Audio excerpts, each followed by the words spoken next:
우리 이 시간 우리에게 은혜 베푸신 하나님께 진실한 찬양, 영광의 찬양 올려드리겠습니다.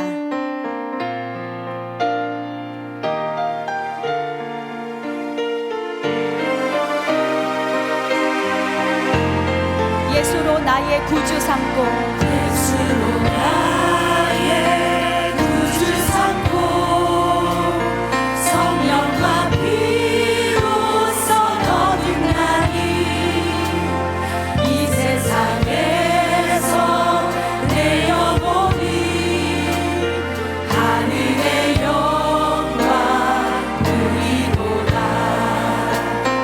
이것이 나의 간증이요, 이것이 나의 찬송일세. 나 사는 동안 끊임없이 구주를 찬송하리로다.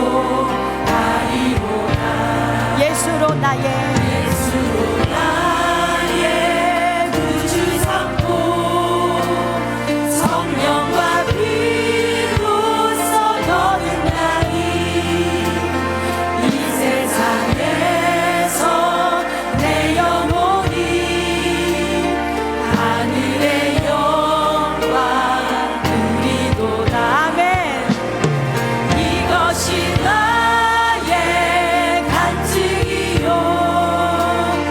이것이 나의 찬송일세.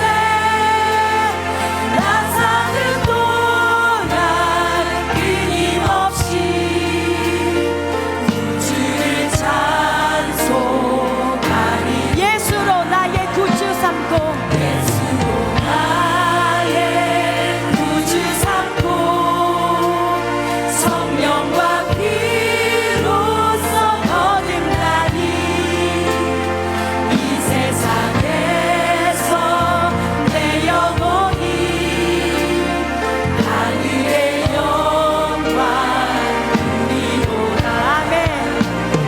이것이 나의 간증이요, 이것이 나의 찬송일세. 나 사는 동안 끊임없이 구주를 찬송하리. 온전히 주께 맡긴 내 영, 온전히 주께 맡긴 내 영, 사랑의 음성을 듣는 중에 천사들 왕래하는 것과 하늘의 영광 보리로다. 아멘. 이것이 나의 간증이요, 이것이 나의 찬송일세. 나 사는 동안 끊임없이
함께 기도드리겠습니다. 전능하신 하나님 아버지, 오늘도 예배의 자리로 불러주심을 감사합니다. 주님을 향한 저희들의 마음으로 드리는 예배를 기쁘게 받아주소서. 하나님의 임재가 우리 삶의 원천임을 고백합니다. 하나님의 임재로 우리 삶이 시작됨을 기뻐합니다. 하나님의 임재가 아니면 우리는 한 호흡도 의미가 없음을 압니다. 오늘 이 시간 하나님의 임재로 은혜 충만한 시간이 되게 하시고, 오늘 김성노 목사님이 말씀을 통하여 주실 때 하나님의 임재 가운데 우리 모두가 성령의 하나 되게 하심을 경험하는 시간이 되게 하시고, 성령 충만을 간구할 수 있는 자리가 되게 하여 주소서. 늘 하나님 편에 서서 정직하며 주님의 말씀대로 살아가도록 도와주소서. 우리로 하나님 나라가 이 땅 가운데 이루어지게 하시는 예수 그리스도의 이름으로 기도합니다. 아멘.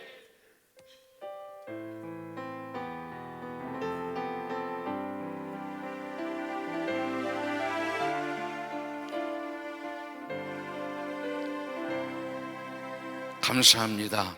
시간 하나님께서 뜨겁게 은혜를 주시고 사모하는 우리 목사님, 사모님들께 큰 은혜가 되시기 바라겠습니다. 자, 우리 옆 사람 같이 한번 우리 인사합시다. 와보니 너무너무 좋습니다. 시작. 여러분들 표정을 보니까 너무 좋으신 것 같아요.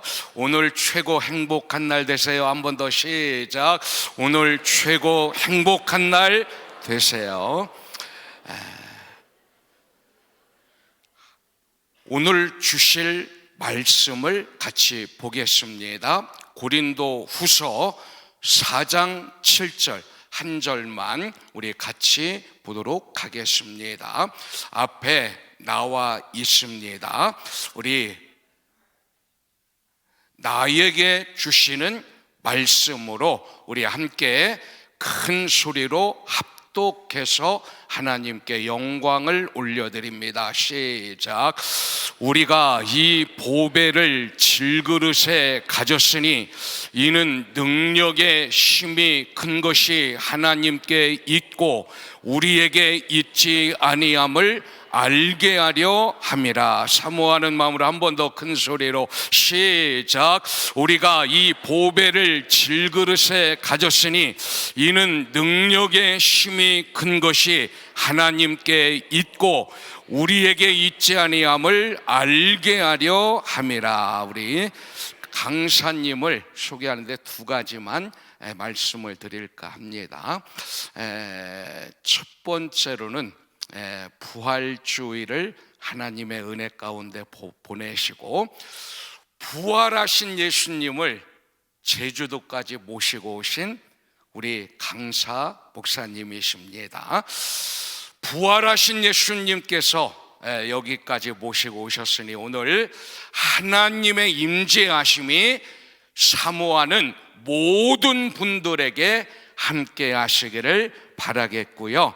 우리 강사님 많은 분들이 아시고 기도하고 계시는데 건강이 아직 많이 회복되지 못한 가운데 우리 침례교 우리 목회자 부부 영적 성회를 위해서 어렵게 이렇게 참 비행기를 타시고 여기까지 오셨는데 우리 오늘 큰 은혜의 시간이 되시기를 위해서 우리 목사님 박수로 한번 환영할 때에 아니요 박수로만 하지 말고 우리 목사님 건강하십시오. 건강 회복하는 마음으로 우리 함성으로 같이 한번 우리 목사님을 뜨겁게 우리 맞이하도록 하겠습니다.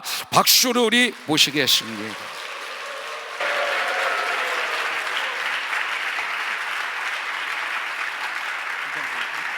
이걸 좀 약간 좀 뒤로. 예, 감사합니다. 잠깐 기도하겠습니다. 아버지 하나님, 저도 이와 같이 십자가에 달린 예수가 부활했다는 이 놀라운 큰 사실을 통해서 큰 일을 이루신 걸 봅니다. 이 어려운 시대에 우리 목사님, 사모님들 오늘 이 시간이 큰 힘이 될 수 있는 놀라운 시간이 되길 원합니다. 하나님 은정 가운데서 축복하여 주시옵소서. 예수 그리스도의 이름으로 기도드립니다. 아멘.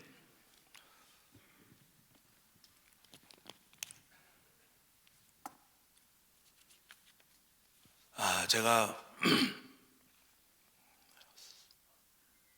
복음 가지고 제가 아마 우리 목사님들, 사모님 목사님들은 설교를 해야 되니까 많은 준비를 많이 했을 거 아닙니까? 근데 저는 초대교회가 성경도 없는데 어떻게 몇십 년 동안을 끄떡없이 치고 나갔을까?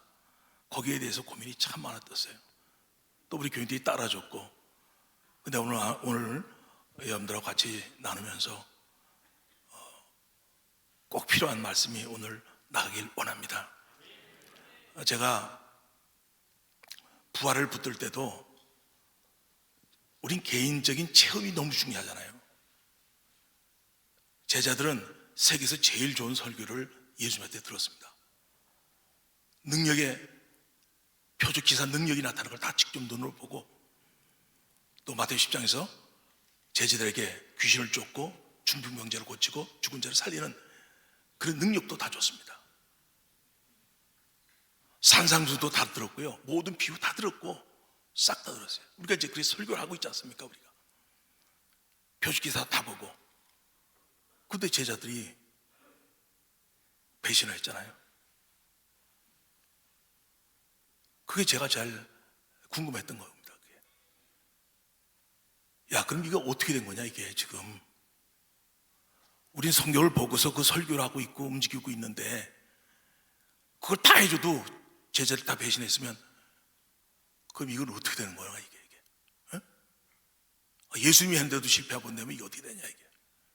그런 생각을 좀 했거든요. 그러다가 제가 2001년도에 그 말씀을 받았습니다.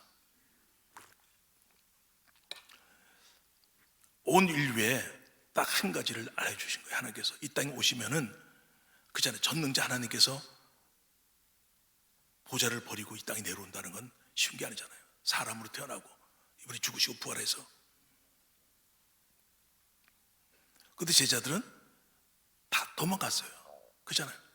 근데 부활의 주를 만나고 나니까 이 전체가 굴복이 됐거든요. 그 갑자기 베드로가 도마도 굴복됐고 나중에 그러면서 성령이 임하니까 완전히 딴 사람이 돼버린 거예요. 우리처럼 많은 걸 배웠다고 그래갖고 될 수 있는 것도 아니고 표적기사 능력을 나타낸다고 되는 것도 아니고 체험 가지고 얘기하는, 중요한 거죠. 이거는 체험 중요한 거지만 결정적인 그게 아니거든요. 완전히 실패죠. 근데 예수께서 마태복음 16장에서 내 죽고 3일 만에 살아난다. 근데 이걸 제자들이 안 믿었어요. 근데 이제 부활할 줄을 딱 나타날 겁니다. 우리가 저럼 십자가에 달려 죽으시고 부활하시고 이렇게 믿어서 구원받아 이렇게 지식적이고 이렇게 교리적으로 한 게 아니라 딱 부딪힌 거예요. 딱 나타난 거예요, 그게요. 그래서 제자들이 그래서 다 숭배한 겁니다, 그게. 근데 우리는 이전이 지났지만 성령께서 임해 주셔서 예수가 하나님이라는 것, 성자 하나님이라는 것, 하나님의 아들이라는 것만 확실히 전개되면 우리 침례교단 목사님과 사모님이 다 변화될 줄 믿습니다. 이거죠. 그래서 제가 불알 붙드는 거예요. 그렇지, 이거지, 이거 딱 붙으니까 예수 하나님이 딱 증거되니까 요한복음 쓴 게 그거 아닙니까? 근데 예수를 보니까 십자가를, 이분이 왜 죽었는가를 딱 본 거예요. 누가 죽었는가? 제일 중요한 그 십자가의 사랑은 다른 게 아니지 않습니까? 누가 죽었는가 중요하잖아요. 누가 죽냐? 하나님 죽으신 거예요. 예수님이 하나님 죽으신 거예요. 예수님이 이 땅에 있을 때 사람이 떡으로만 살 것이 아니라고 말씀으로 산다고 얘기했지만은 이분 계속 내가 아브라함 이전이다. 난 믿음의 조상 아브라함보다 있었다. 난 하나님이다. 내가 아버지야, 나는 하나다. 난 하나님의 하나님이다. 야, 네가 어떻게 사람인데 하나님이야? 이렇게 해서 한 거거든요. 그래서 신성 모드대로 죽은 거 아닙니까? 그러니까 다 도망한 거예요. 다 도망한 거예요.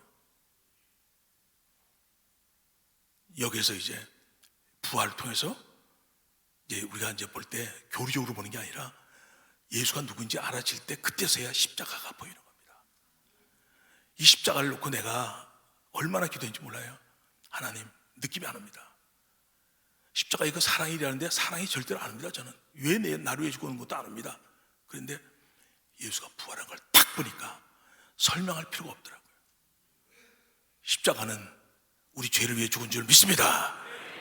우리 죄를 위해 죽으신 거예요. 그래서 우리가 사랑을 아는 거죠. 이분이 부활했고.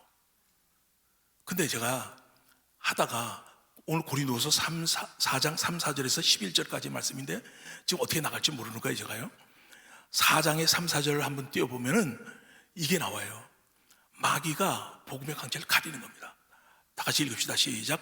만일 우리 복음이 가려웠으면 망하는 자들에게 가려운 것이라.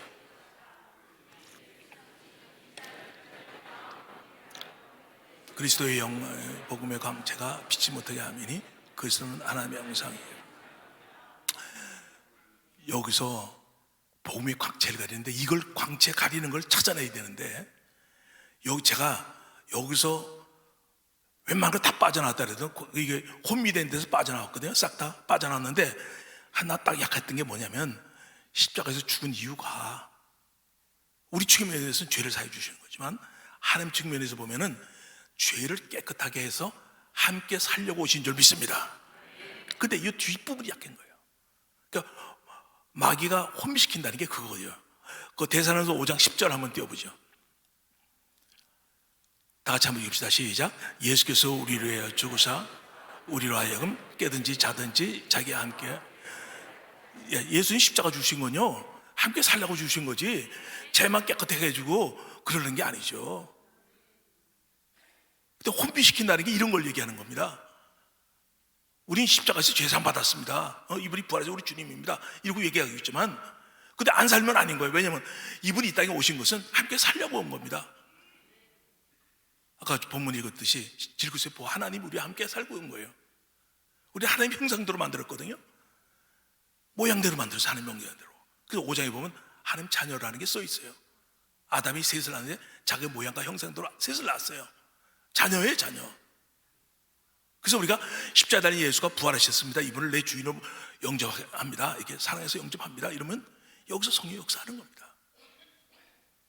근데 함께 사는 십자가 사건이 함께 사는 거에 하나님 측면에서 딱 줘야 되는데 이것이 십자가에서 내 죄 사함 받았습니다로 끝나버리면은 여기에 함께 사는 게 안 될 수가 있어요. 이게 안 될 수가 있어요. 그래서 제가 쭉 봤거든요. 제가 이제 교회가 뭐 다른 교회가 좀 다르다면 성도들이 간증을 하니까 제가 메시지인가 한번 나오니까 전체 분석이 들어가고 있어요. 제가 분석. 이게 지금 말씀이 어떻게 해서 나갔고 어떻게 피드백 돼 가지고 오고 이걸 내가 보고 있거든요. 근데 거기서 되는 거죠. 이게 내가 알고 있는 거예요. 야, 어떻게 내가 이거 예수를 영접하고 계시록 3장 20절에서 예수 믿을 때 내가 문 밖에서 문을 두드리면 이분이 들어와서 더불어 먹고 산다는 얘기를 복음 증거할 때 했는데 실제 삶에서 만만치가 않은 거예요. 실제 삶에서 예수가 죽으신 것이 죄 사함 받았다는 건 딱 가지고 있고 우리 측면은 그분은 깨끗해서 깨끗하지만 하나님과 못 살거든요. 깨끗해서 같이 살려고 그러고 오신 거예요. 좀 전에 얘기했듯이. 근데 뒤가 약한 거예요. 뒤가 약한 거예요. 그래서 어느 날 사람들이 이게 변해가는 모습들 이렇게 쭉 보다가도 좋아졌다 나빠졌다 이런 게 나오잖아요. 근데 저에게는 절대로 그렇지 않고서 어떻게 그 사람들이 예수를 믿으면 다 죽는데 그걸 치고 나갔을까를 참 고민했거든요. 제가요. 또 이 어려운 시대잖아요. 지금 사실 그래요. 제가 코로나 시대지만은 우리 교회요. 이건 자랑 얘기 아니라 내가 1년 동안 누웠고 오늘 처음 설교하는 거예요. 저는 이렇게 1년 만에 나와서 설교하는 오늘 처음이에요. 지금 저기에 제가요. 부활절 때 걸어서 나가서 축도 한 번 한 것밖에 없어요. 제가요. 17일 날 누워가지고 지금까지 있다가 처음 올라온 거예요. 제가 여기. 그러니까 얼마나 그 하고 싶은 게 많겠습니까? 제가 죽음 사선을 넘었어요. 이루 말할 수 없는 거예요. 3번을 내가 했고 이번에 완전히 끝났던 겁니다. 살려주셔서 이거는 우리 교회뿐만 아니라 침례교단, 이 나라, 전 세계 축복인 줄 믿습니다. 그래서 왜 이게 사람들이 왜 이렇게 이런가 이게 고민할 거예요. 그때 어느 날 내가 잘 알고 있는 권영현 교수가 있거든요. 그분이 로마 10장 9절에 예수 십자가에 달려 죽으시고 부활해서 이분을 주로 믿으면 구원받는다. 똑같아요. 로마 10장 9절이 그거예요. 부활하시는 걸 주로 입술로 주 하는 게 아니라 이분이 진짜 창조주 하나님이다. 성자 하나님이다. 하나님의 아들이다. 이것이 이것만 선명한 초대교회 같이 될 수가 있는 거거든요. 사실 이게. 그래서 제가 이제 이걸 보면서 있다가 어느 날 영상을 봤습니다. 제가 영상을 봤는데 권영경 교수가 나오는 거예요. 그래서 좀 보니까 다른 사람들 잘 모르겠고 김세용 교수라고 나와서 얘기하는데 뭐라고 얘기하냐면 우리나라 신학이 우리나라 교회가 목사님들이 다 구원파를 이단이라고 하면서도 구원파와 똑같이 그걸 하고 있다는 거예요. 그것도 몇 교회 이런 게 아니라 우리 사대교회는 몇 사람 구원받잖아요. 몇 사람 구원받았다고 얘기하는데 에베소 교회는 마지막에 망치는 거잖아요. 사랑이 없으니 끝나는 거거든요. 제가 2번째 죽었다 살아날 때 사랑에 대해서 얘기해 줬거든요. 그때 내가 원수를 싹 품었던 걸 다 푸는 게 그때 그거예요. 2번째 죽었다 살아났을 때가. 이게 얼마나 무서운 걸 알았어요. 제가. 그리고 이번 3번째예요. 1년 만에 처음 설교하는 거예요. 그러니까 이게 어디가 문제? 이게 이 말이 되는 얘기냐가 이게 지금 도대체. 지금 개독교라고 욕을 먹고 있고 막 그러는데 그 전에 십자가는 그렇지. 이 부활하신 이분이 하나님인데 십자가 그럼 같이 살려고 죽은 건데 이게 자나깨 살려 죽은 건데 우리 측에서는 죄상 받았다고만 읽고 있으니까 약한 부분이 나오는 거잖아요. 근데 구원파라고 얘기하니까 그걸 내가 이해 못했어요. 저쯤에. 그래서 몇 년이 지났잖아요. 지금 그거 듣고서. 근데 그 장면 한번 그 교수님이 얘기한 걸 한번 잠깐 김세영 교수가 얘기한 걸 잠깐 한번 들어보겠습니다.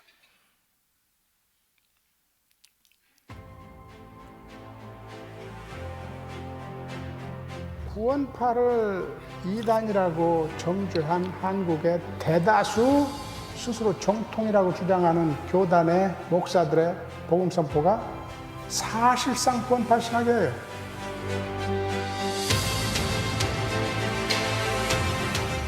구원파적인 구원론이라는 게 사실은 우리의 행위를 구원의 방정식에서 배제하는, 흔히 말하는 오직인해의 도식을 조금 이렇게 극단화시킨 게 구원파적인 구원론이라고.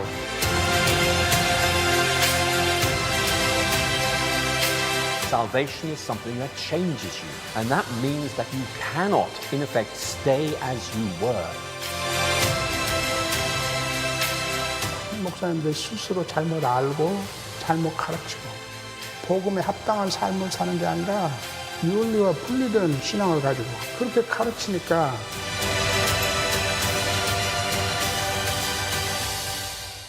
그래서 저걸 대다수라 그러니까 대다수? 내가 그때 그랬거든요. 대다수? 그리고 이제 고민을 해봤어요. 제가요. 저는 복음만 해가지고 온 사람이지 않습니까? 그래서 제가 십자가 사건에서 우리가 죄 사함 받았다는 거 그거 가지고 있는데 그게 아니고 깨끗해서 살라는 게 하나님 목적인데 아버지가 하나님 아버지가 자식을 만났으면 같이 사는 게 목적인 줄 믿습니까? 그렇죠. 그러고 딱 끝내는 게 말이 안 되는 거거든요. 그게. 근데 아까 마귀가 혼미시킨다 그랬잖아요. 복음을, 광채를 혼미시키면 그 복음만 되면 모든 게 달라지거든요. 우리 많이 배워서 많이 가르쳐서 되지 않는 거 제자들 보면서 알았잖아요. 어떤 사람들 그래요. 나 박은은사 받았습니다. 통병 받아서 예언했습니다. 창조주가 와서 죽고 부활한 데서 나 병 고침을 받아서 난 하나님 사랑의 줄 믿습니다. 좋다 이게. 그건 또 다시 병 걸리면 어떡할래? 자기 체험을 여기다 전능자가 이 땅에 오셔서 죽고 부활했는데 거기다 자기 체험을 얘기하면 이 세상에 그게 어디 있냐고요. 기도 응답을 받았습니다. 찬양하는데 기쁨이 넘쳤습니다. 제가 말씀 때문에 뜨거웠습니다.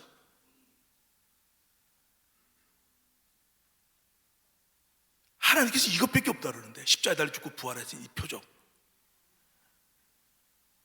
이게 얼마나 큰 건지를 모르는 거예요. 우린요, 전능자 하나님께서 히브리서 2장 3절에 너희 큰 구원을 왜 등한히 여기느냐 그랬거든요. 큰 구원을 왜 등한히 여기느냐 그랬거든요.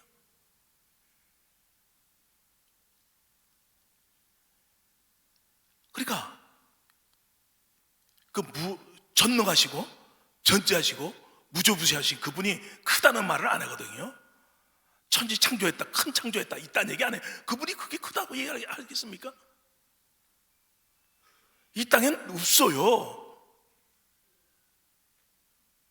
십자가에 달린 예수가 부활했다, 이걸 큰 구원이라 했거든요. 그분이 크다고 얘기한 걸 앞에서 내가 체험을 얘기하는 사람들이 어디 있겠냐고요. 에? 귀신을 쫓았습니다, 세계적인 설교를 합니다, 다 잘해봐요. 권능이 나타났습니다, 마태복음 7장에 나와. 이분이 모르면 끝나는 겁니다. 이거는 우리가 사역을 하고 해도 이분이 모른다면 끝나는 거예요. 제가 죽을 고비를 남기면서 알아지기 그거였어요. 좁은 문, 협착에 못 들어가. 이게 못 들어가는 거구나, 이거. 이분이 주인이 아니면 안 돼. 창조주가 아니면 안 돼. 그걸 내가 알은 거예요. 그리고 이분의 사랑, 두 번째 죽었다 살 때 사랑. 그때 원수 다 풀었어요. 그래도 항상 기분 나쁘니까 가지고 있었거든요. 왜냐하면 풀 수밖에 없는 게 그 사랑을 알기 때문에. 그것도 있지만은 이분하고 사귐이 안 되는 거야. 같이 살아야 되죠. 이미 하고 있는데 내가 용서 안 해주면 나도 용서 못 받는데 그런 바보가 어디 있겠습니까? 아멘 됩니까? 아멘 됩니까? 예, 그거 되는 거예요. 그 품으면요, 내 기도가 안 될 뿐더러 우리 부부싸움에도 안 되잖아요. 기도 막힌다 그러잖아요. 그러니까 우리가 인지할 수 있는 거예요. 그래서 하나님께서 그 무엇을 원하는지를 잘 인지하지 않으면 안 되는 거예요. 그래서 제가 이제 어느 날 이렇게 생각했습니다. 그럼 지금 이 사람들이 구원 얘기하면서 저렇게 얘기하는데 우리나라 대다수 교회가 그런데 안 변할 수가 없는 게, 왜냐면 에베소 2장 8, 9절 있지 않습니까? 우리 잘 알잖아요. 우리 믿음으로 구원받고 행함으로 구원받는 게 아니다. 은혜로 구원받는 거다. 100% 맞습니다. 어디 십자가 죽으시고 부활한 거기 앞에서 자기 행위를 얘기할 사람이 어디 있겠습니까? 믿음으로 구원받는 거예요. 그러면 믿음은 영접이거든요. 하나님이 내 몸 안에 들어오는 거예요. 10절이 하나님이 들어오면, 생명이 들어오면 그 다음에 변화되는 줄 믿습니까? 당연한 원리죠. 하나님이 안에 들어오셨는데, 생명이 들어오셨는데 내가 가만히 있죠. 이게 약한 거예요. 이게 지금 행함으로 구원받는 게 아니고 믿음으로 받는다니까. 에베소 2장 8, 9절을 잘 외우는데 10절 선한 일이 지으심을 받았다고 그랬거든요. 응? 우리 잘 알고 있는 에베소 2장 8, 9절 한번 10절 한번 잠깐 10절만 한번 잠깐 좀 보겠습니다. 10절만. 그래도 우리는 그의 만드신 바라 그리스도 예수 안에서 선한 일을 위하여 지을, 이거예요, 이거. 우리는 앞에까지 밖에 모르고 뒤에 걸 모르는 거, 10절을 모르는 거예요. 그래서 행함을 얘기한다면 율법주의를 잡으려고 그러고. 왜냐하면 생명이 들어왔는데, 예수 그리스도가 길이요 진리 생명이 들어왔는데 안 변할 수가 있겠습니까? 아멘 됩니까?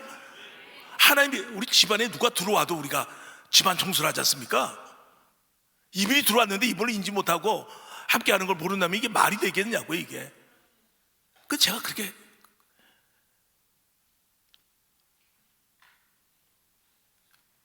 구원에다 포커스를 맞춰지니까 뒤에 게 약한 거예요. 아까 십자가도 함께해서 이분 함께 살려고 그러는데 그 약하고 이게 때문에 약한 거예요. 삶이 변하는 거. 그리고 난 구원받았다고 생각하고 있고, 난 십자가를 믿어, 부활을 믿어, 이분이 주인이야 믿어, 이러고 살면서 하나도 안 변해. 에?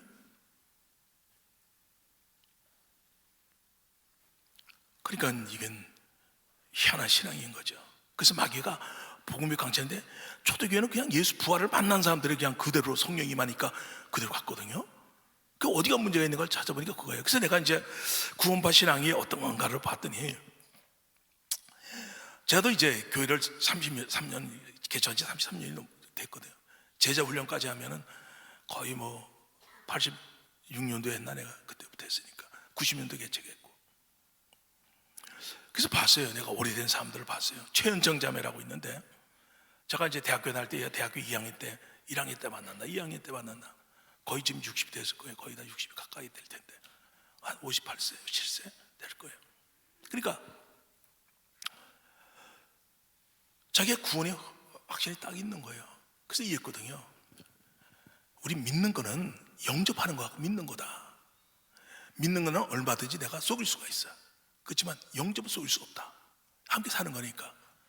그 믿음이라는 것은 영접을 얘기하잖아요. 그 믿음이라는 게 어떻게 믿음이냐? 신념과 다른 게 뭐냐면 내가 십자가를 믿습니다. 부활을 믿습니다. 다 좋다 이게요.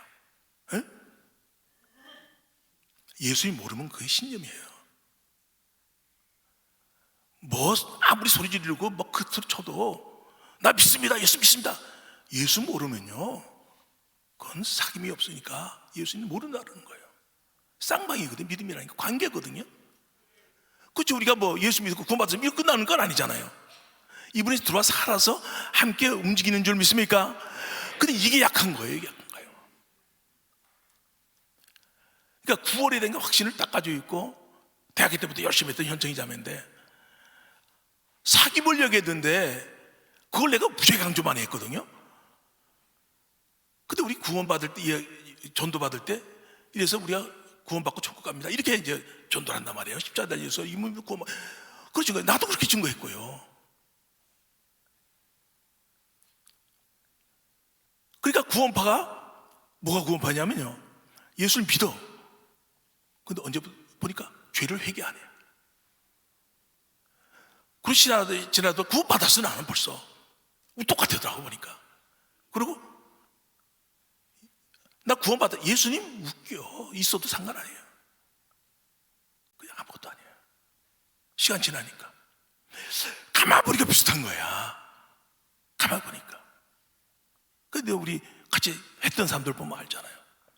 그래서 내가 이제 저도 목회를 하면서 그러잖아요. 끝날 때는 정말 이게 성도들이 정말 하나님이 원하는 사람들이 알고 이래서 나오는 걸 원하는데 정말 저런 사람들 키워놓고 내 나온다면은 그 말이 안 되는 거거든요. 이게 전 침례 교단이 변화될 줄 믿습니다. 그렇죠. 근데 이 관계라고 얘기해도 사랑 관계라고 얘기해도 절대로 이게 안 되는 거예요. 자, 한번 들어봅시다. 봐요. 이렇게 되더라고요. 한번 들어봅시다.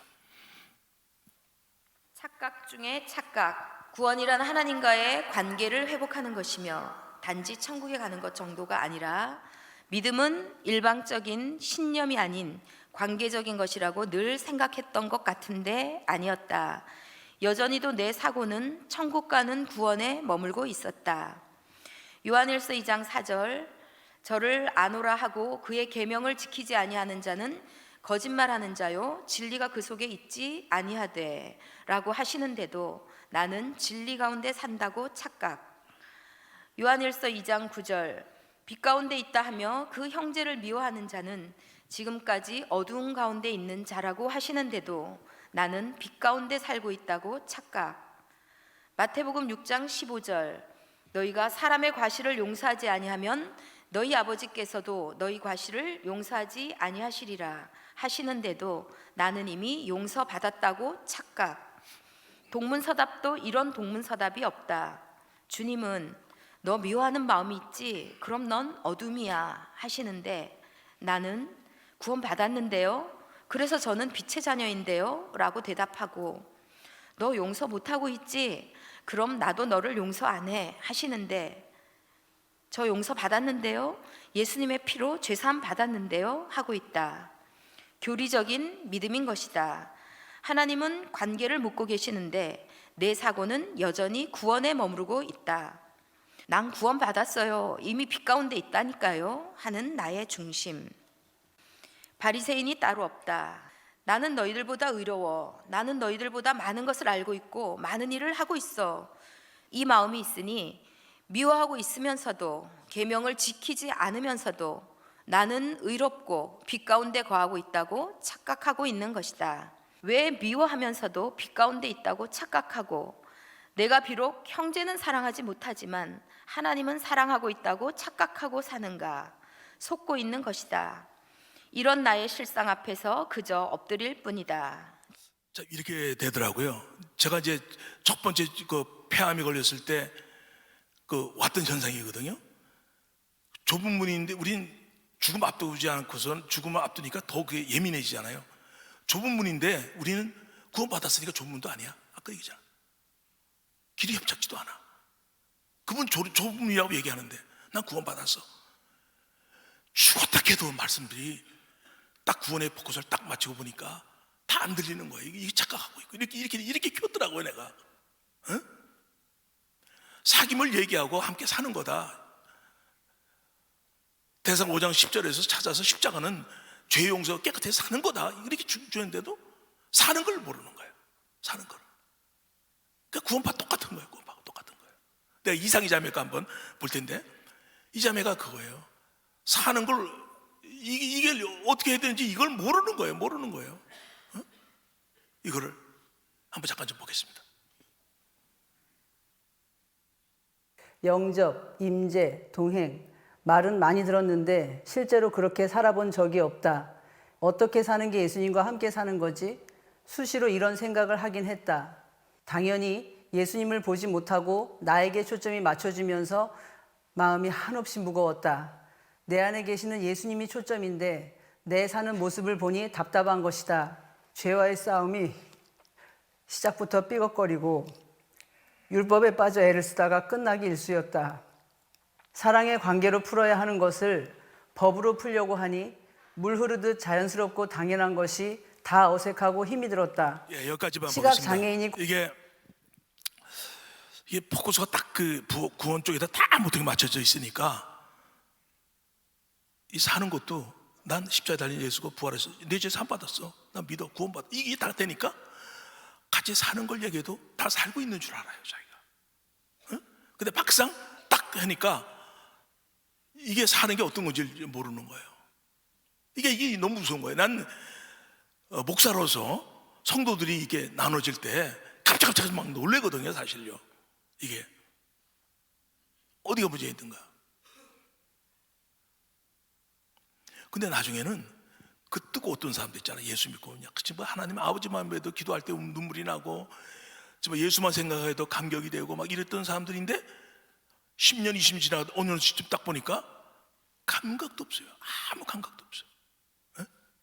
감각도 없어요. 그러니까 괴물이 돼 있어요.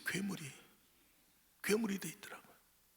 저도 만약 죽음의 사슬 못 넘었다면은 이 말씀이 나오질 않았을 거예요. 끝났을 거예요.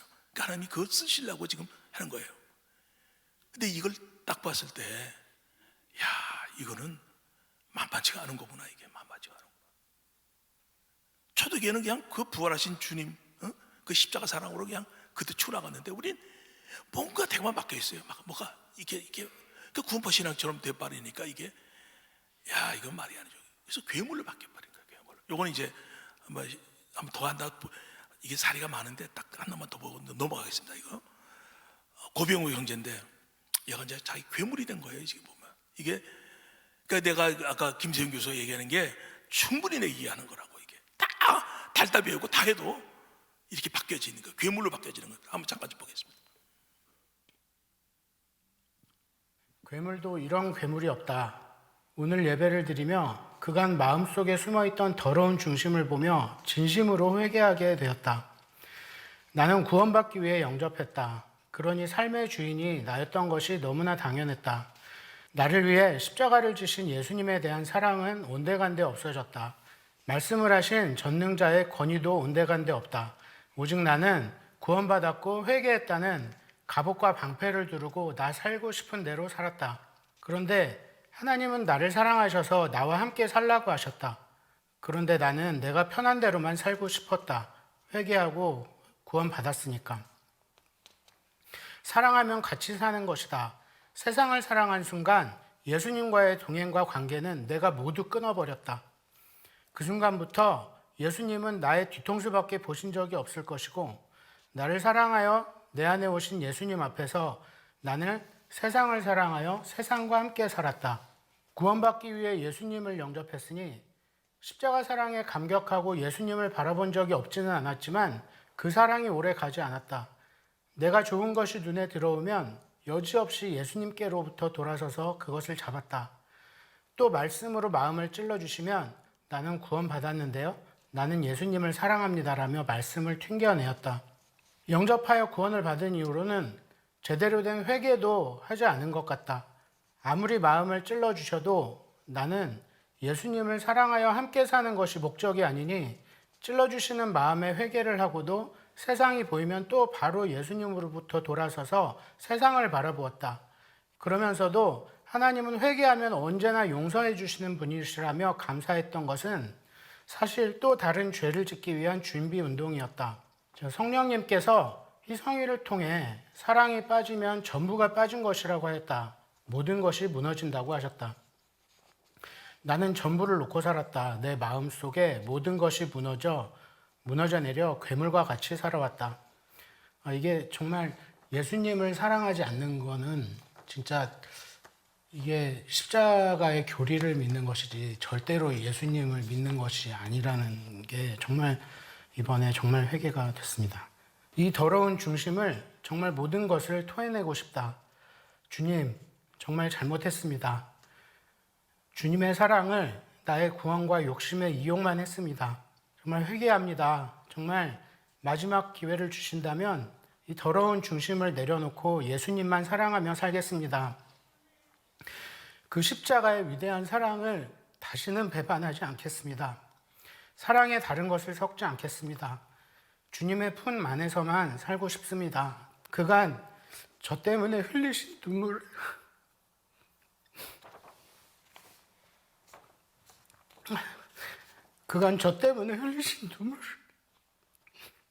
제가 닦아드릴 수 있게 도와주시옵소서. 아멘. 그래서 제가 이제 그 전도지를 받으려도 구원받기 위해서 영접을 했고 천국하기 위해서 영접을 했거든요.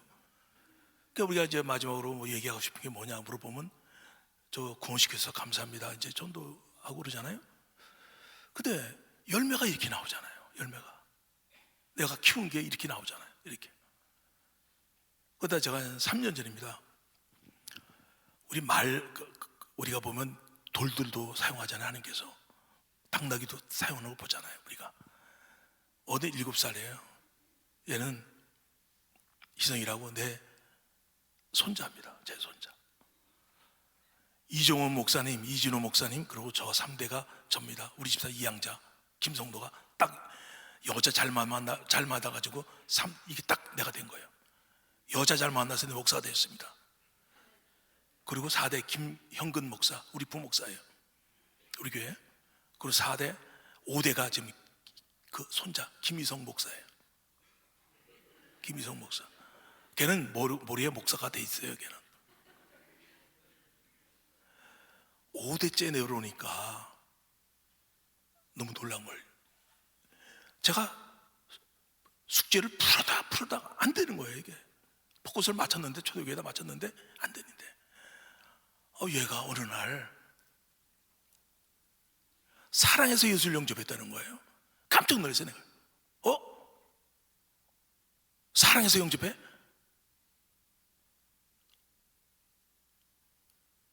이거 내가 들어보지 못한 건데 이거. 그러면서 이제 거기서 이제 풀리기 시작한 거예요. 내가요. 깜짝 놀랐거든요. 제가요. 그때 놀랐을 때 내가 이제 친구거든요. 박영철 교수님 친구, 나이 똑같습니다. 교수님 나하고 친구예요. 성격은 나는 활달하고 우리 박 교수님은 섬세하셔요. 그러니까 친구가 되는 거예요. 똑같은 무슨 친구가 되겠습니까? 그래서 내가 이제 교회에서 만나게 됐어요. 내가 그때 3년 전인데 그 장면 한번 잠깐 좀 보여드릴게요.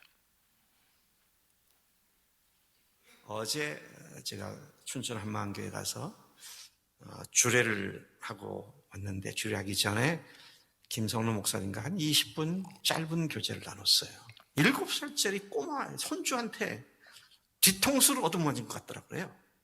뭐냐면, 야, 너 예수님을 주님으로 영접했는데 왜 주님으로 믿었니? 많은 경우에는 왜 예수를 영접했는 구원받기 위해서라고 말하죠. 그래서 김성훈 목사님이 그런 얘기를 하는 거예요.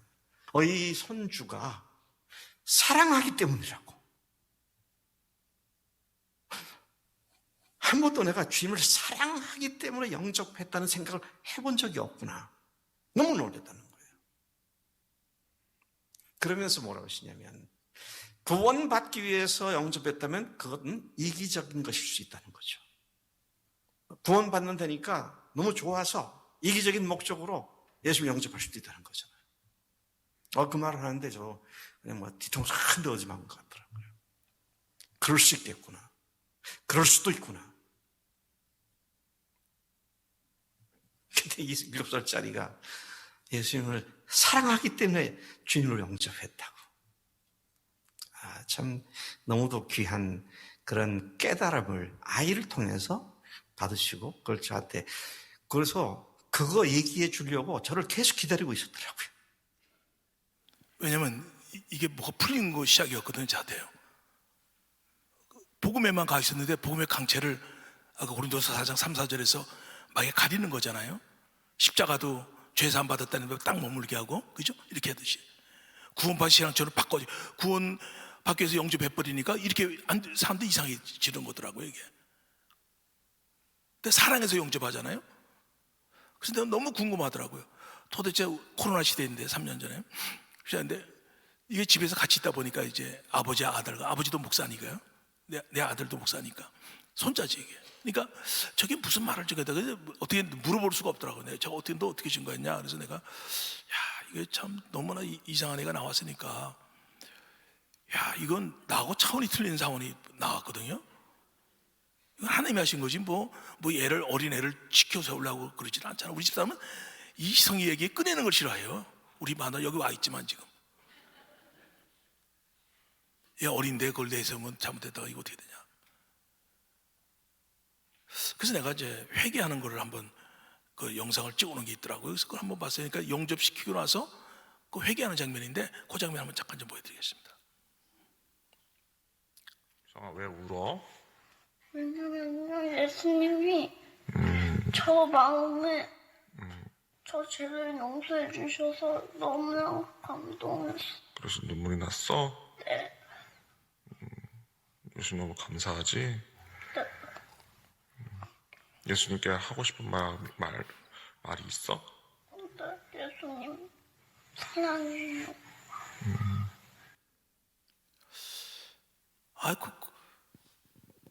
좀 틀리더라고요. 그래서 내가 저게 어떻게 저렇게 얘기하나 이제.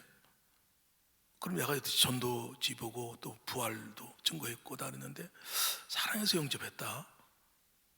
그리고 3년이 지났습니다. 걔 이제 튼튼 영어 선생이 이연배라고 있는데 걔하고 얘기하면서 걔한테 한 20여 분 동안 녹화한 거를 나한테 보내줬더라고요. 근데 거기서 3년이 지났는데 아주 사랑이 아주 너무나 어린애인데 이게 보면 어린애잖아요. 애는 애라고요. 실수도 있고 막 그러겠잖아요. 저를 깜짝 놀란 얘기를 딱 한 걸 딱 봤어요. 솔로몬이 왜 망했느냐, 마지막에 왜 나빴냐, 지혜를 잘못 구했다는 거예요. 하나님 지혜를 구한 거 칭찬하셨는데 왕이 부도 있고 여러 가지 있는데 그거 안 구하고 지혜 구하니까 얼마나 난 그런 생각을 한 번 해본 적이 없거든요. 근데 얘가 사랑을 구해서 해야 되는데 딱 그러는 거예요. 그 영상 한번 잠깐만 좀 보여드릴 텐데 참 놀랄 얘기입니다. 이건 하나님이 하시는 거지. 한번 잠깐 보겠습니다. 또 인제는 지혜가 아니고 사랑이에요. 인제. 지식이 아니라 네. 사랑이라고. 또 지혜도 아니고. 아무리 지혜가 있어도 지혜로 인자하는 게 아니니까. 지혜로 인자하는 게 아니니까. 네, 인자는 사랑하고 하나님의 말씀에 그 지혜를 나중에 사용하는 거죠. 나중에 계속 하나님과 함께하다 보면 사랑이 본질이라는 거구나. 네, 그래서 하나님과 계속 함께하다 보면 하나님이 무엇을 행하시고자 하는지 자신이 어떤 걸 이루어야 되는지 알게 되잖아요. 계속 이렇게만 버티면 죽더라도 이게 끝까지. 그래서 사랑이 먼저 지혜가 나중이라고? 그래서 솔로몬이 주라고 했던 거 먼저 지혜가 아니고 원래 먼저 사랑이라고 했어요. 아, 솔로몬이 구해야 됐던 건 먼저 사랑이었어야 됐구나. 하나님에 대한 사랑. 그러면 안 무너졌을 거 아니에요. 그 다음에 지혜가 됐었으면. 그럼 무너지지 않았어요, 솔로몬이. 근데 지혜를 먼저 구하고 거기서 무너진 거구나. 네. 지혜가 좋긴 좋은데 먼저 사용하면 이게. 사랑 없이 사용하면, 사랑이 되지 않고 사용하면. 네. 하나님을 사랑하지 않는데 왜 그런 지혜를 사용해요? 이렇게 되죠.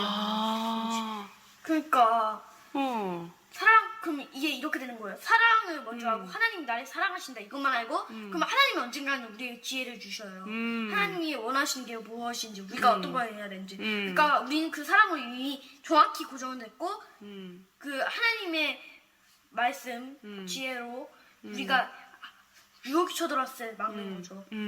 하나님이 사랑이 먼저고. 근데 그렇게 안 되고 지혜가 먼저 어떻게 되는지 알아요? 지혜가 계속 이렇게 가면 점점 좀 좋긴 좋은데 이게 돼요.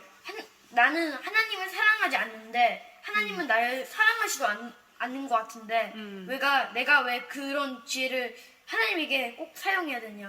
바뀌게 돼요. 희성아, 너 그거 어떻게 알았어?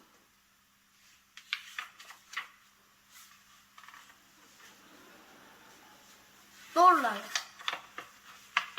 그냥 떠올라? 그러니까 사랑으로 쭉 뭉쳐 있으니까 사랑하지 않으면 다 무너진다. 그 말이 맞는 거예요. 그게 우리 이제 십자가 부활을 알고 있고 다 그렇지만 예수를 사랑해서 영접했잖아요. 얘는 영접하니까 사랑이 전체 얘가 어린애가 가지고 있더라고. 이거를 3년이 지났는데 끝까지 이루고 나가고 있는 거예요. 단순하잖아. 애들은 마태복음 18장에서 3절에서 그러잖아요. 우리 어린애 같지 않으면 천국에 들어가지 못한다고 예수께서 말씀하셨거든요. 근데 아이를 보니까 이게 지금 하나님께 영감을 받아서 얘기하는 거지, 이게 인간의 힘으로, 애의 힘으로 하는 건 아니잖아요. 그리고 사랑이 아니면 다 무너진다는 거예요. 야, 그 말이 맞더라고. 맞다. 우리 십자가에 달린 예수가 부활하셨어? 나는 이분을 모셔드렸어요. 근데 이분을 사랑하지 않잖아요. 이분은. 그러면 끝난 거죠. 끝난 거죠. 제가 두 번째 죽어도 살아났을 때가 그때 사랑에 대한 걸 해줬다 그랬잖아요. 아까 에베소 교회 그 열심히 있고 수고하고 다 했는데 사랑을 버린 거예요. 이게 얼마나 무서운 걸 알았거든요. 제가요. 이거를 다 무너진 사랑. 우리가 고린도서 3장 13절 15절에서 이거 여기서만 우리 사랑 얘기하는 게 아니라 공욕, 심판대에서 공욕이 불타버릴 때는 이분하고 관계를 하지 않는 거는 다 버리자. 공욕이 탔다. 그래 불가운데 구원받는다 그러잖아요.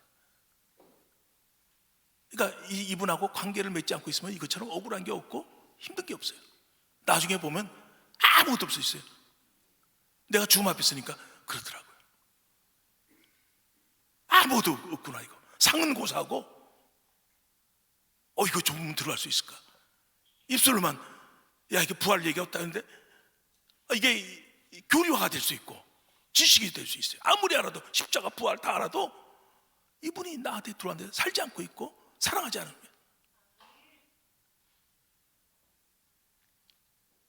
우리 교리화가 돼 있더라고요. 그래서 아까 구원파 신앙이라는 게 난 그 사람 말하는 걸 너무나 충격을 받았거든요. 그러니까 이제 한 게 우리가 고린도서 16장 22절에서 고린도서 마지막에 주를 사랑하지 않으면 너 저주 받을지어다. 응? 그 얘기 딱 있잖아요.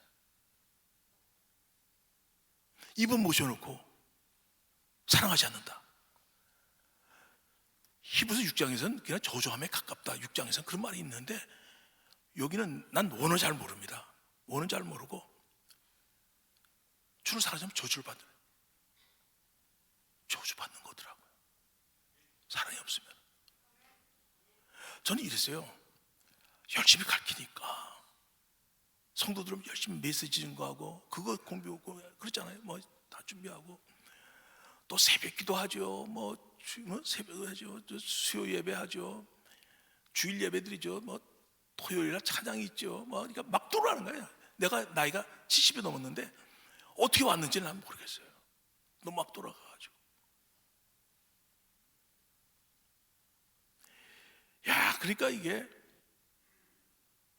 그렇게 열심히 했는데, 그러니까 나는 주님을 사랑하고 있는 줄 알았어요. 왜 그런 생각을 했는지는 모르겠어요. 사랑하니까 열심히 했지 이렇게.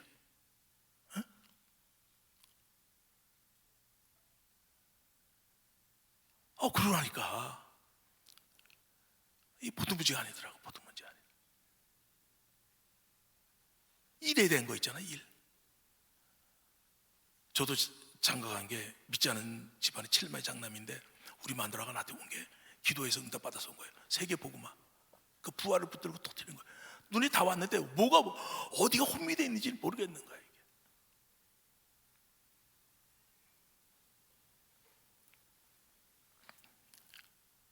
이게 참 이게 너무 자기 일을 하고 있고, 그래서 어느 날 새벽인데 잠을 자다가 이제 착각이 이렇게 딱 온 거거든요. 너 나 보고 싶냐고 그러더라고요, 주님께서. 그래서 내가 보고 싶죠. 좀 이따가 정말 보고 싶냐고 그러더라고요.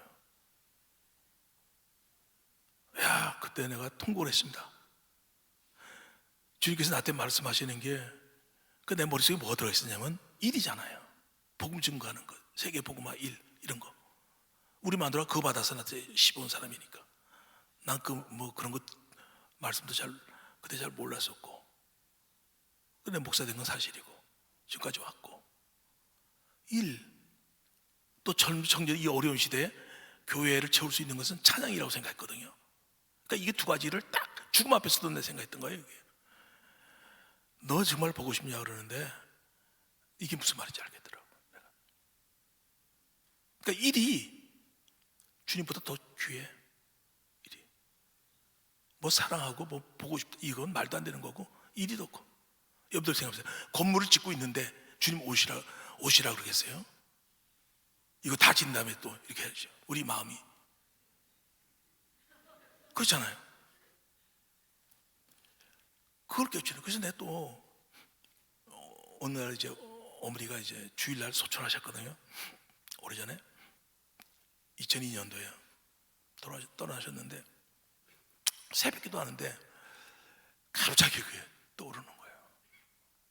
제가 이제 일하고 어머니가 이제 좀 풍을 좀 맞으셔가지고 몸이 좋지 않으셨거든요. 갔다 와서 어머니한테 꼭 인사드리고 막 얘기를 참 많이 해요. 제가 얘기하는데 교회에서 일어났던 일들, 좋은 일들 다 해줬거든요. 근데 새벽 기도하는데 딱 보이는 거예요. 야, 우리 어머니는 나만 기다리고 있었구나. 나 일 이루고 듣고 싶어 하는 게 아니고 함께 하고 싶었다는 게 얼굴 표현이, 얼굴 모습이 확 이게 들어오는데, 얼마나 내가 지금 주님하고도 이런 관계를 하고, 주님이 이렇게 같이 하고 싶고 그분이 보좌를 버리고 이 땅에 오셔서 십자가에 달려 죽고 부활하셔서 함께 살려고 그렇게 그냥 하는데, 우린 살아도 되고 안 돼서도 되고 이러고 살고 있는 거지. 나도 전심으로 내 십자가를 부활을 붙들고 십자가를 붙들고 부활을 주로 붙들었을 때, 부활하신 거는 살라고, 부활하신 이분이 살라고 들어오신 줄 믿습니다. 그렇죠. 죽으니 살라고 들어오신 거거든요, 이게요. 부활이라는 건 사는 거거든요. 우리 안에 들어와서 이분을 모셔드는 거 아닙니까? 근데 이분의 임재, 사귐, 사랑하는 거, 이게 안 되는 거예요. 이게 안 되는 거예요. 직접 그렇게 2번씩이나 나에게 해줬는데도, 그런데도 같은 게 뭐냐면, 아까 구원 있잖아요. 영접시킬 때 꼭 그렇게 영접시켰으니까 내가. 그래서 제일 궁금하더라고요. 그래서 저 희성이 저 어떻게 영접시켰나, 형근이한테 내가 아들인데 좀 물어보기가 좀 그렇더라고요. 야, 어떻게 준 거야? 그래 저렇게 했냐?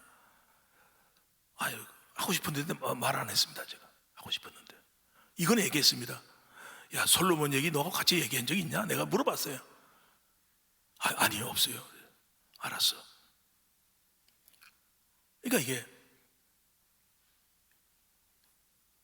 사귐 자체를 안 되는 거예요. 십자가도 아까 얘기했죠. 죄산밖에 모르고 하나님은 함께 사는 거. 그리고 신앙도 구원에서 딱 잡혀가서 나가는 거. 근데 사랑의 포커스를 딱 맞추니까 말입니다. 지금 우리 교회가 지금 참 변화가 막 되고 있거든요. 사랑하지. 이분을 사랑하지 않으면 저주받아. 이분을 사랑하니까 자연적으로 드러나는 거예요. 근데 제가 이제 어느 날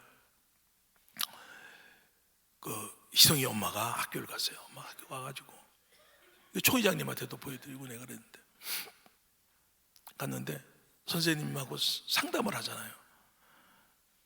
선생님이 30년을 목회했는데 자기는 목회한 게 아니지 선생인 건데 이런 애를 처음 봤다는 거예요. 그래서 그걸 갖다가 우리 집사람한테 전화로 우리 희성이 엄마가 며느리니까 우리 집사람 그 전화 통화하는 내용인데 야, 얘가 사랑을 붙들고 3년을 살다 보니까 이런 얘기를 듣는구나. 삶 자체가 이런 거구나 이게. 그래서 우리가 고린도서 4장에서 3, 4절에서 혼미, 복음의 강체가 빠져나오면은 5절에서 예수가 주인인 걸 확인하는 거예요. 그리고 모든 사람 종된 거 이거 꼭 복음에서 예수 주되심과 모든 사람 종된 자세 이게 너무 중요해요. 왜냐하면 복음의 능력은 여기서 나타나니까. 아멘. 그렇죠. 여기서 나타나는 거예요. 그래서 침대 교단이 소망이 있다. 총 회장님이 화합을 얘기하니까 내 이모까지 나온 거예요. 지금 화합될 줄 믿습니까? 이거죠. 그렇잖아요. 그래서 5절에서 주대비 나고 7절에서 좀 전에 사회자 목사님께서 질그었어요. 내 몸 안에 하나님이 들어오셨다. 그 7, 8절에서 사박이 우겨서 멀당해도 쌓이지 않고 답답을 일단 낙심하지 않고 핍박을 받아도 버림받지 않고 거꾸로 튀림을 당해도 망하지 않는다. 하나님이 나와 함께해서 내게 능력 주신 자는 다 할 수 있는 줄 믿습니다. 이게 주어진 거예요. 그리고 예수가 하나님을 정확히 알고 이분이 나고 산다는 것만 임재만 정확히 되면은 이거는 대단한 거예요. 근데 가장 놀란 게 뭐냐면 10절 11절이에요. 고린도서 4장 10절 11절에서 우리 육체 가운데 예수님이 드러나는 줄 믿습니다. 나의 계명을 같이 지키는 자를 나를 사랑한다. 그 자를 통해서 내가 나타나겠다고 얘기하거든. 그러니까 여기까지. 그러니까 초대교회가 그렇지 않았는가. 성경도 없는데 이 사람들이 어떤 걸 가지고 있구나. 이 사람 자체가 복음이고, 이게 얘기하면 죽으니까.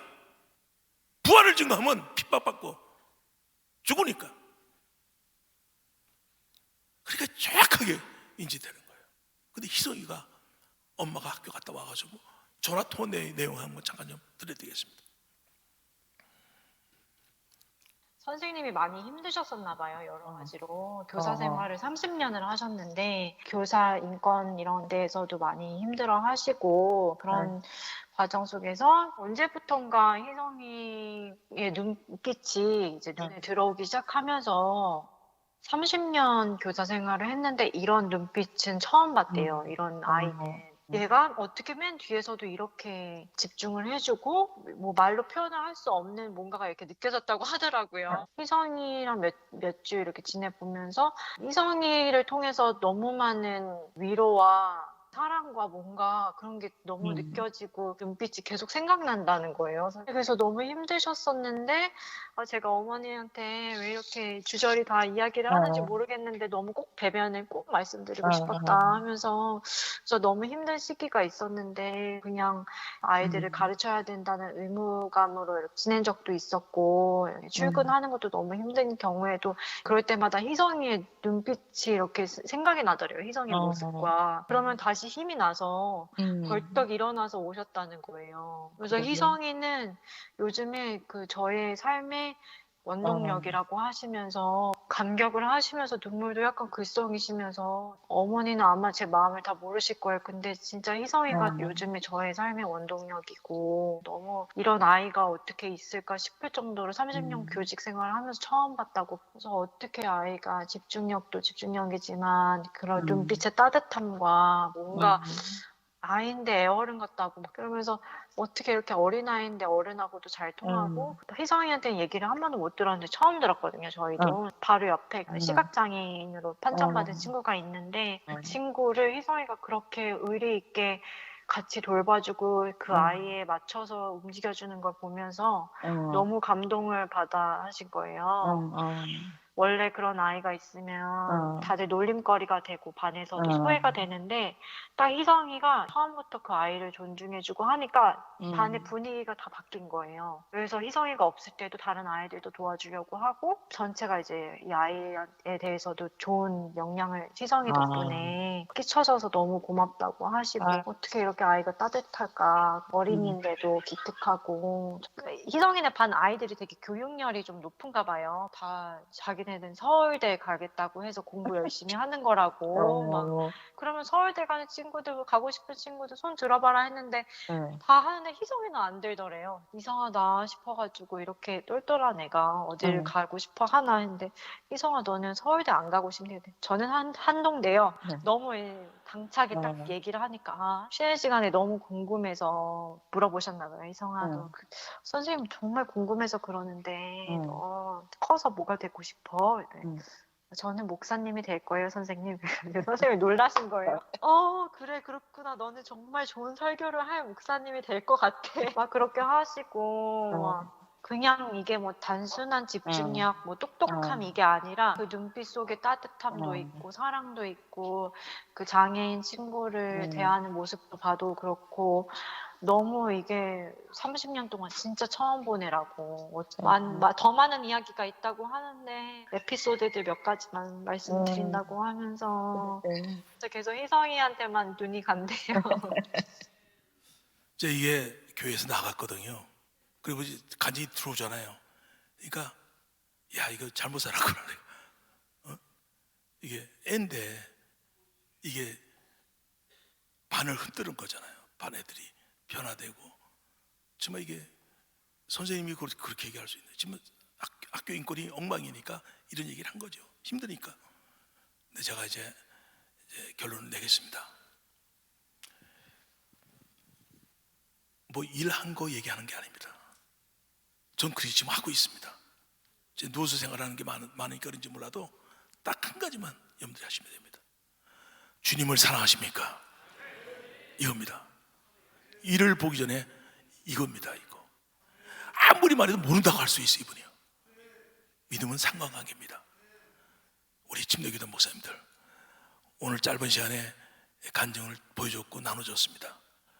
우리 마귀가 가리운 것을 다 치워내고 산뜻한 마음으로 다시 한번 출발하는 놀라운 우리 침례교단이 되기를 원합니다. 우리 한번 잠깐 기도하겠습니다. 이 시간 주여할 때 성령님이시여 도와주셔서 우리 침례교단 목사님과 사모님들이 다 주님만을 사랑할 수 있도록 주님 인도해 주시옵소서. 다 같이 주여를 합시다.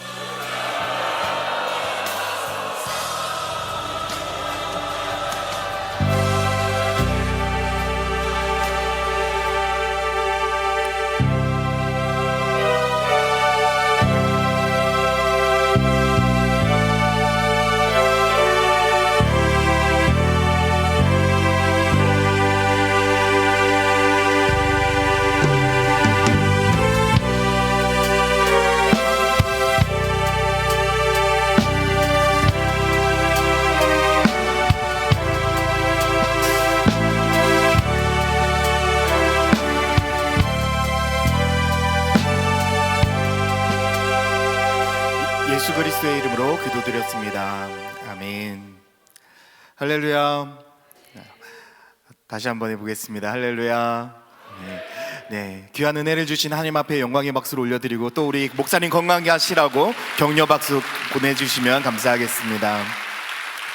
네, 몇 가지 광고 말씀 드리도록 하겠습니다. 오전 집회는 오늘 지금 이 시간부로 광고하고 우리 김성로 목사님께서 축도해 주시고 마칩니다. 그리고부터 식사와 관광이 진행되는데 이 시간 이후부터는 버스 기사님들의 안내를 받으셔야 됩니다. 여러분들께서 그 버스를 어디로 가시는지 그 모든 부분들은 우리 버스 기사님들께서 알고 계시기 때문에 우리 버스 기사님들과 꼭 긴밀하게 소통을 해주셔야 되고요. 지방회에서도 별도로 차를 가지고 오신 분들께서 식사 장소로 합류를 하시거나 하시는 것도 기사님들과 긴밀하게 미리 소통을 꼭 해주시기 바랍니다. 그리고 이게 패키지 여행이기 때문에 우리가 쇼핑센터를 가끔 들리게 될 텐데요. 여러분들께서는 편안하게 쇼핑센터에 무엇이 있는가 보시고 빈손으로 나오셔도 상관없습니다. 그렇기 때문에 전혀 부담감 없이, 또 필요하신 거 있으면 사셔도 되고요. 전혀 부담감 없이 나오시고, 가장 중요한 것은 시간을 맞춰 주시는 것입니다. 우리 버스 기사님들께서 몇 시까지 오라고 하시면 그 시간을 맞춰 주셔야 저희가 이곳 저녁 7시에 또 성안교회에서 집회를 시작할 수가 있습니다. 여러분들께서 바쁘시고 또 여러 가지 것들을 하시고 싶으시겠지만 우리 버스 기사님들의 꼭 안내를 따라주시면 너무나 감사드리겠습니다. 그리고 생수 또한도 우리 차에 다 비치되어 있으니까요. 생수는 다 별도로 여기서 안 가져가셔도 될 것 같습니다. 그리고 하나 부탁드리고 싶은 것은, 아름다운 사람은요 떠난 자리도 아름답다라고 합니다. 아마 생수를 남겨놓고 가시는 분은 생수 같은 분이실 거라고 생각이 들고요. 오란 씨를 남겨놓고 가시는 분은 오란 씨 같은 분이라고 생각이 되어집니다. 그러나 우리 침례교회 목사님들, 사모님들은 정말 아름다운 분들만 계실 거라 저는 그렇게 확신합니다. 그래서 옆에 분 혹시나 놓고 가시는, 깜빡해서 놓고 가시는 분들 것도 있다면 옆에 분들 것도 함께 같이 치워주시면 감사하겠습니다. 우리 김성로 목사님 나오셔서 축도해 주시겠습니다.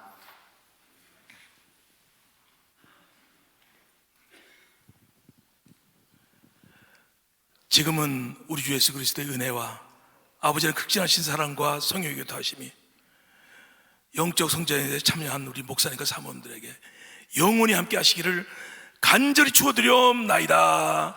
아멘.